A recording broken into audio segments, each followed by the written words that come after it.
अस्सलाम वालेकुम नाज़रीन, उम्मीद आप लोग खैरियत से होंगे। मैं हूं हसन हाशमी। आज मैं जेहलम एकेडमी में मौजूद हूं और इंजीनियर मोहम्मद अली मिर्ज़ा साहब, उनके आजकल बहुत ज़्यादा पॉडकास्ट आ रहे हैं और मैं ज़रा फॉलो भी करने की कोशिश कर रहा था। और आज के इस पॉडकास्ट में मैंने बड़ा गौर व फिक्र के बाद कुछ सोचा, और जो मैंने सोचा वो सच्ची बात है, मुझे भी नहीं पता मैंने क्या सोचा, लेकिन मुझे सिर्फ इस बात का इतना अंदाज़ा ज़रूर है कि आज एक कंपैरेटिवली गैर रिवायती पॉडकास्ट होगा, क्योंकि मैं पिछले कई दिनों से सुन रहा हूँ कि 103 दिन इंजीनियर साहब जेल में रह के आए हैं। बड़ा भारी टाइम उन्होंने देखा है, बड़ा बुरा हुआ उनके साथ। लेकिन आज ख़ास तौर पर जब मैं इस पे थोड़ा सा गौर व फिक्र किया तो मैं ये सोचने पर मजबूर हुआ कि ये बुरा इंजीनियर साहब के साथ हुआ है या किसी और के साथ हुआ है। तो इंजीनियर साहब, बहुत शुक्रिया आपके वक्त का। सबसे पहले मैं आपका शुक्रिया अदा करने के साथ एक छोटी सी आपसे दरख्वास्त करना चाहूँगा, जी कि जिस तरह मैंने कहा कि एक थोड़ा सा गैर रिवायती होगा तो इसकी इजाज़त मुझे पहले से आपकी दरकार होगी, तो इजाज़त है? तो वेलकम टू द शो। जज़ाकल्लाहु खैरा। ला हौला वला कुव्वता इल्ला बिल्लाह। अल्लाहुम्मा सल्लि अला मुहम्मद व अला आलि मुहम्मद। रब्बि इश्रह ली सदरी व यस्सिर ली अमरी वहलुल उक़दतम मिन लिसानी यफ़क़हू क़ौली। सैयद साहब, आपको जेलम एकेडमी में वेलकम है। माशाअल्लाह ताला आपने भी दावत हक़ के हवाले से अपनी आवाज़ बुलंद की। अल्लाह ताला आपको जज़ाए खैर दे। अल्लाह का नाम लेकर शुरू करें जी।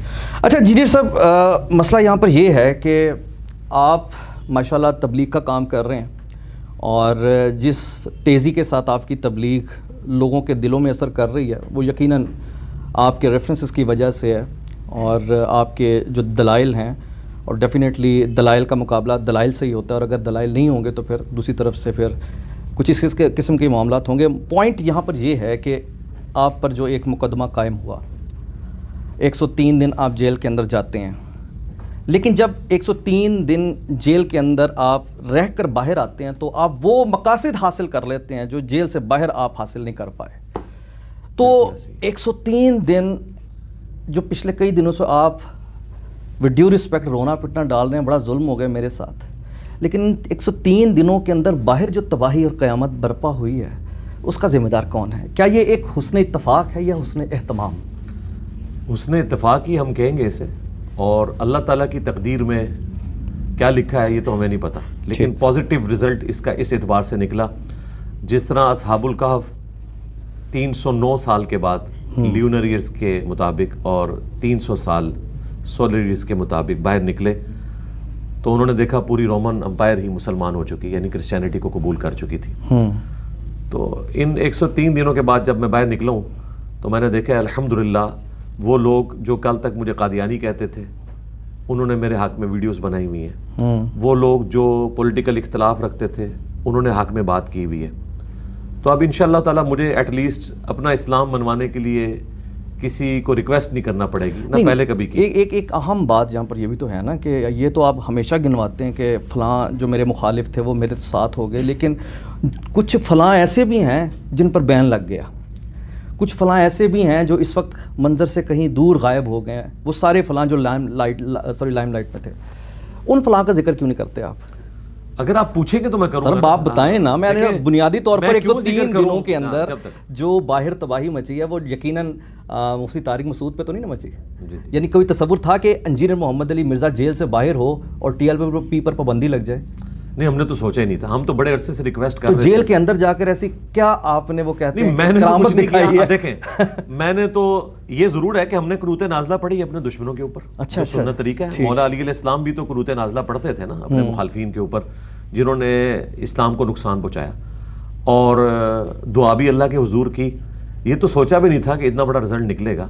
लेकिन मैं आपको पर्सनली बताऊं कि जहां तक TLP की पॉलिटिकल एक्टिविटीज़ है ना, उनसे हमें कोई इख्तलाफ नहीं है, उनका राइट है कि वो यहाँ पे सियासत करें, लेकिन मजहबी टच के साथ दीन को बेचना, लोगों के ऊपर तौहीन मजहब के इल्ज़ामात लगाना, और फिर लब्बैक या रसूलल्लाह का एक बाबरकत नारा उसको इसलिए इस्तेमाल करना कि टोकों के ऊपर इन्होंने लब्बैक या रसूलल्लाह लिखा हुआ है और वो टोके चलने मुसलमानों के ऊपर, किसी नॉन मुस्लिम पे नहीं चलने। हम तो उसके हक में भी नहीं है जब तक कि आर्म्ड कन्फ्लिक्ट ना हो जाए मैदान जंग में। तो ये मुसलमानों के ऊपर टोके चले, मुसलमानों की मईशत बर्बाद हुई। हम इनको बड़े अरसे से समझा रहे थे, और इनके बड़ों को भी जिन्होंने लॉन्च किया इन्हें 2017 में कि यार ये क्या मुसीबत आप लोगों ने हम पे नाजिल कर दी है। लेकिन आपको पता है कि ये बहुत पहले हो जाना था।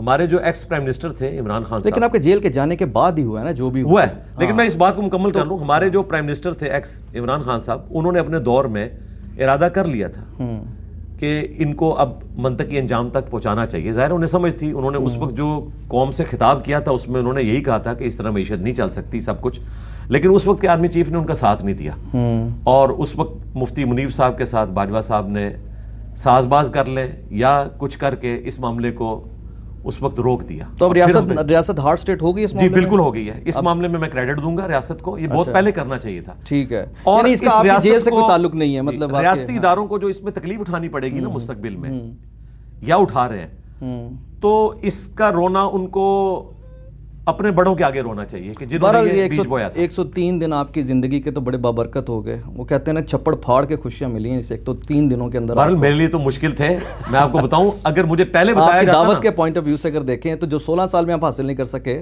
وہ 103 دن میں ہم نے حاصل کر لے، یہ تو ماننے کی بات ہے. میں تو کہتا ہوں جی اگلے 30 سال میں بھی شاید اس لیول پہ نہیں جانا تھا معاملہ. ظاہر ہے اللہ تعالیٰ نے مزید 103 دن تکلیف کے ساتھ نا آسانی جوڑی ہوئی. ان مع العسر یسرا. اچھا، عورت بھی پریگنینسی کی تکلیف کاٹتی ہے تو پھر اسے اولاد کی خوشی ملتی ہے. بل میں نے نہیں سوچا تھا، میرے لیے یہ آزمائش اس لیے کہ میں نے تو کنکلوڈ کر لیا تھا کہ اب میں لائف ٹائم اندر ہوں. اس اب کیس میں کیا مستقبل ہے آپ کا؟ نکل آئیں گے باہر؟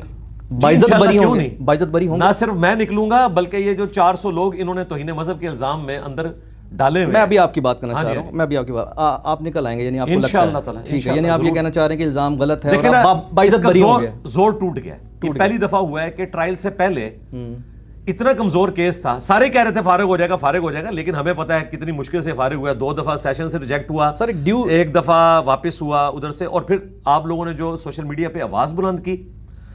پلس یہ ہے کہ ہمارے جو علماء، جو ہمارے مخالفین بھی تھے علمی اختلاف کی وجہ سے، جب وہ بھی ہمارے حق میں کھڑے ہوئے، اور میں سب سے بڑا کریڈٹ دوں گا جامعہ بنوریا کو، کیونکہ پاکستان میں سب سے بڑا مدرسہ ہے ان کی طرف سے فتویٰ آنا، جہاں 76 کنٹریز کے 5000 سٹوڈنٹس پڑھ رہے ہیں، ان کی بات کرنا بہت بڑی بات ہے. تو سر اگر عدالت کا وہ ٹائم آ جاتا ہے، دن آ جاتا ہے کہ انجینئر محمد علی مرزا کو باعزت بری کیا جاتا ہے ان تمام الزامات سے، تو اس وقت ایک عدالت آپ کو آفر اور بھی دیتی ہے اس وقت رائٹ ناؤ، اگر جھوٹا الزام ہو تو عدالت کہتی ہے کہ چونکہ آپ پر جھوٹا الزام لگا تو اب آپ بھی ان کے خلاف کوئی کارروائی کر سکتے ہیں. تو آپ کیا کارروائی کریں گے اور کن کے خلاف کریں گے؟ جی میں کوئی کارروائی نہیں کروں گا. اس کارروائی کا کوئی رزلٹ ہی نہیں نکلنا. ہونا تو چاہیے کہ 295C اس پلانٹ ارتھ پہ سب سے بڑی دفعہ ہے نا، سزائے موت ہے نا.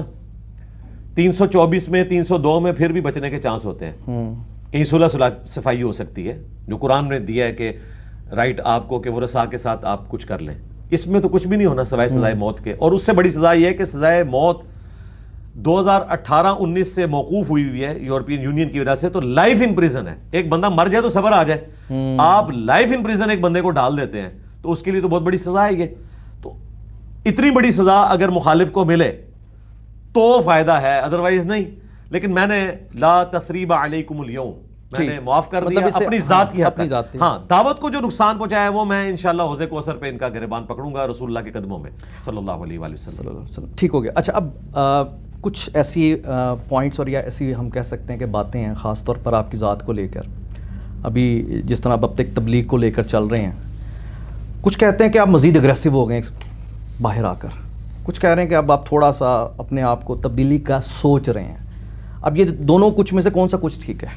یہ دوسرے والے کچھ کون سے ہیں؟ سارے یہی کہہ رہے ہیں کہ جی اپ گریڈ ہو گیا. نہیں سر ہیں کچھ، میں بتا رہا ہوں اپ گریڈ ہو گیا. ٹھیک اپ گریڈ ہوا ہے، ٹھیک ہو گیا. دیکھیں پہلے تو میں اینڈ پہ 3 دفعہ اس طرح نعرہ نہیں لگواتا تھا کہ میرے نبی سا ہے ہی کوئی نہیں، تیرے بابے تھے شاہی کوئی نہیں. اب 3 دفعہ نعرہ یہ 3 دفعہ اور لگواتے ہیں. ہماری محفل کا یہاں ڈیکورم یہ ہے کہ 400-500 بندہ ہو، پن ڈراپ سائلنس ہوتی ہے، کبھی کسی کو نعرہ لگانے کا نہیں کہا. لیکن یہ رجز اب میں بلند کر رہا ہوں کیونکہ یہ دعوت حق کا رجز ہے.